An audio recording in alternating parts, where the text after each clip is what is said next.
வணக்கம் நண்பர்களே! கார்த்தி ரேவதி சீரியல் சும்மா பரபரப்பா போயிட்டு இருக்குன்னே சொல்லலாங்க. பரபரப்பான கட்டத்தில நவீன கண்டுபிடிச்சு காப்பாத்திறாங்க நம்ம ராஜா. அதோட நவீன் சாட்சியா சொல்லிறாங்க பஞ்சாயத்துல. என்ன இந்த மாதிரிக்கு மண்ணுக்குள்ள புதைக்க வைக்க ஐடியா எல்லாம் குடுத்தது இந்த சந்திரா தான். சிவனாண்டி கூட செய்தது அப்படின்னு நிரூபிக்கிறாங்க.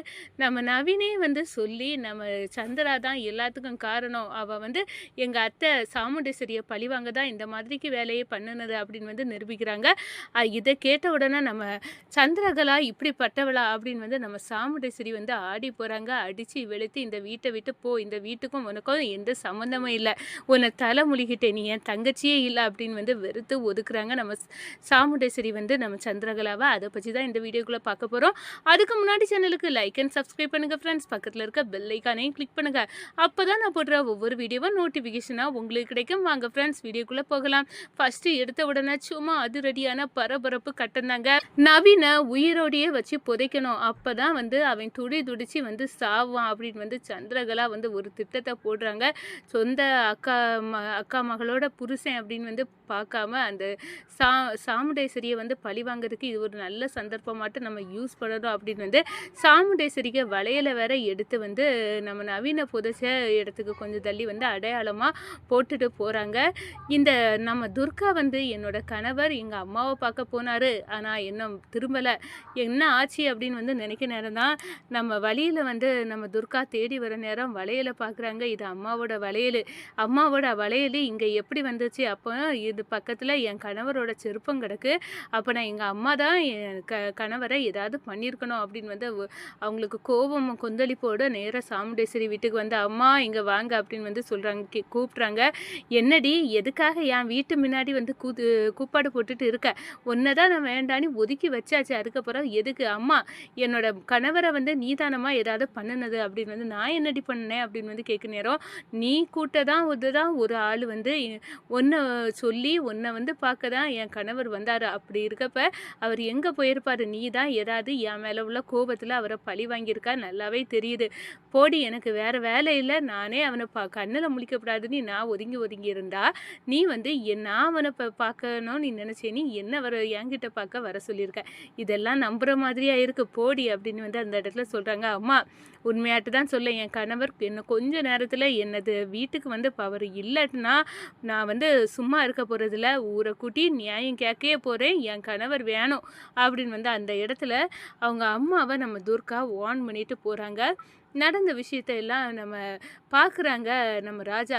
அப்போ இது ஏதோ ஒரு பெரிய பிரச்சனை, இந்த பிரச்சனை செய்தது கண்டிப்பாக சிவனாண்டி தான் இருக்கும். சிவனாண்டி செய்துக்கிட்டு நம்ம அத்தையை பழிக்கு போட்டிருப்பான். ஏன்னா நம்ம அத்தை நவீன் மேலே கோபமாக இருக்காங்க. நம்ம அத்தை தான் அவனை ஏதாச்சும் பண்ணுனதுன்னு ஊரை நம்ப வைக்கிறதுக்கு தான் ஏதோ ஒரு ஐடியா சின்னத்தையும் இந்த சிவனாண்டியவும் பண்ணியிருக்காங்க. ஏன்னா சிவனாண்டியை சட்டையை பிடிச்சி இழுத்து நவீன் அடித்ததில் கோபமாகி இந்த வேலையை பண்ணியிருக்கான் அப்படின்னு ரொம்பவே நல்லாவே தெரியுது நம்ம ராஜாவுக்கு. உடனே இதை எப்படியாவது கண்டுபிடிக்கணும் அப்படின்னு நினைக்க நேரம் மயில் வாகனம் இதெல்லாம் சரிப்பட்டது. என்ன பண்ணால் வெளியே வரேன்னா இந்த சின்னத்தையை பிடிச்சி தரமாற அடியிலே இறங்கிடணும். தரமாற அடிக்க நேரம் அவளே உண்மையை சொல்லுவா அப்படின்னு சொல்கிறாங்க. இதுதான் சந்தர்ப்பம் அப்படின்னு சின்னத்தை வசமாக மாட்டுறாங்க.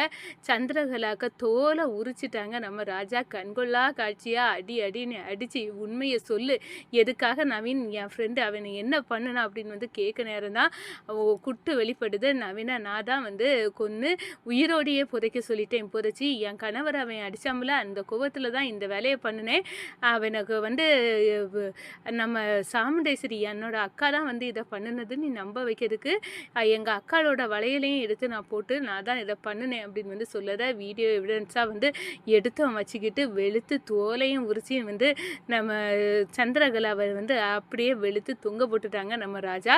நேரம் அங்கே போய் பார்க்குறாங்க. நம்ம நவீன் புதைச்சி வச்சிருக்க இடத்துல தோண்டி எடுக்கிறாங்க. நம்ம நவீனுக்கு உயிர் கடவுள் புண்ணியமாக இருக்குது, மீட்டுறாங்கன்னு சொல்லலாம். மாதிரி நவீனுக்கு ஃபஸ்ட் எய்டெல்லாம் பண்ணி நவீனவை பஞ்சாயத்து கூட்டத்தில் வச்சு இந்த நம்ம சந்திரகலா, சிவனாண்டி, முத்துவேலி இவங்க தான் என்ன இந்த மாதிரிக்கு பண்ணது.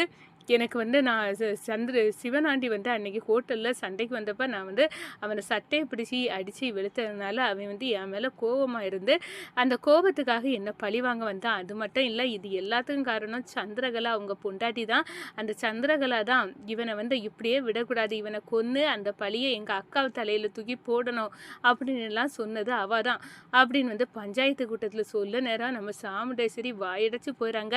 கூடையே இருந்து குளிப்பறிச்சக்கூடிய என் தங்கச்சியை நான் இங்கே தான் பார்த்துருக்கேன், அவள் இப்படி ஒருத்தியா, அந்த உண்மையெல்லாம் வெட்ட வெளிச்சம் ஆகிடுது. அதோட வந்து நம்ம ராஜா வந்து சொல்கிறாங்க, நீங்கள் நினைக்கிற மாதிரி அத்தை உங்கள் தங்கச்சி அப்படி கிடையாது, அவங்க எப்படிப்பட்டவங்கன்னு எனக்கு நல்லாவே தெரியும். அவங்க தான் வந்து இந்த வீட்டை சிவனாண்டி வந்து எழுதி வாங்குறதுக்கும் காரணம். அதுக்குள்ள எவிடன்ஸ் என்கிட்ட இருக்குது, ரெக்கார்டாக என்ன பாருங்கள் அப்படின்னு வந்து நம்ம சந்திரா பேசின அந்த ரெக்கார்டை வந்து அப்படியே போட்டு காட்டுறாங்க. ஐயையோ நம்ம வசமாக மாட்டிக்கிட்டோம், இவ்வளோ நாள் நம்ம வந்து அக்காவுக்கு இளமர காயாட்டு மறைஞ்சு துரோகத்தை பண்ணிட்டு தெரிஞ்சோம், இப்போ இந்த ராஜா வெட்ட வெளிச்சமாக இந்த டிரைவர் பையன் ஆக்கிட்டான், இனி என்ன பண்ண அப்படின்னு வந்து நொந்து இருக்காங்க. அப்போ தான் நம்ம நவீனை பார்த்து நம்ம சாமுண்டேஸ்வரி மனசு திறக்க ஆரம்பிச்சிட்டாங்க.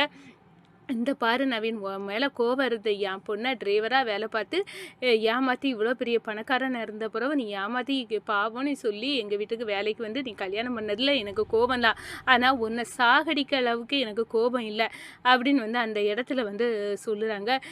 இப்படி என் தங்கச்சி பண்ணினதுக்கு நான் வந்து மன்னிப்பு கேட்குறேன், அவள் வந்து இனி எனக்கு தங்கச்சியே இல்லை, இன்னையோடி தலைமொழிகிட்டே சிவனாண்டி கூட அவள் போய் வாழட்டும் அப்படின்னு வந்து அந்த இடத்துல ஓரம் கட்டுறாங்க. அடித்து வெளுத்து நம்ம சந்திரகலாவுக்கும் இனியும் உனக்கும் எனக்கும் எந்த சம்மந்தமும் இல்லை, நீ வந்து என் கண்ணிலே முழிக்கக்கூடாது அப்படின்னு வந்து அந்த இடத்துல ஓரங்கட்டி விட்றாங்க. அக்கா இவங்க எல்லாம் பொய் சொல்லாங்க, என்னடி வீடியோ எல்லாம் பொய்யா ஏஐன்னு நினச்சிக்கிட்டியோ அப்படின்னுலாம் ஒன்றும் இல்லை, நீ வந்து சொன்னாலும் சொல்லியிருப்ப, இப்போ வந்து இந்த நவீனை வந்து வந்து சொல்ல நேரம் என்னால் நம்பாமல் இருக்க முடியலை, நீ செய்திருப்ப, இனி என் கண்ணிலே முழிக்கக்கூடாது, உனக்கும் எனக்கும் ஒரு ஒட்டம் இல்லை உரமும் இல்லை அப்படின்னு வந்து தூள் கிளப்பிட்டாங்கன்னே சொல்லலாங்க.